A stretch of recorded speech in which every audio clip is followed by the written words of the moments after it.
demagogia. Demagogia pura y dura. Porque hay que dignificar la política. Y la política no se dignifica con propuestas demagógicas.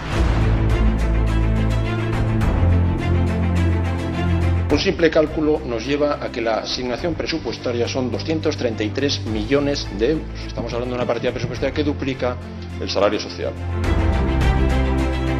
No sabemos cómo se financiará esta partida, qué otras partidas se reducirán, qué impuestos querrán subir. El señor Álvarez Pire decía que bajar de 45 a 35 diputados en esta asamblea era demagogia. Yo la propuesta que ustedes plantean hoy, no sé si llamarla demagogia o populismo.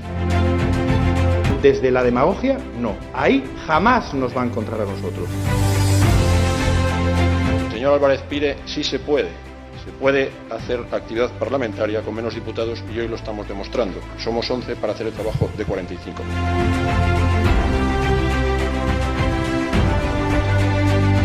Nos da vergüenza. A nosotros nos da vergüenza.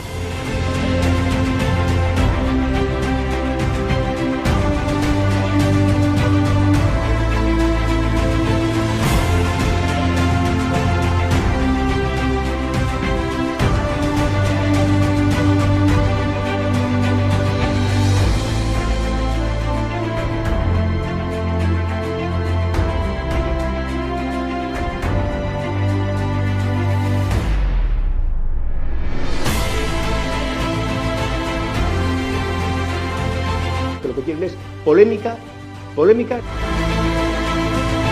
Dejémonos de hacer el teatro en esta Cámara. Tan escasa, tan corta como esta. Tan mal trabajada, muy mal trabajada.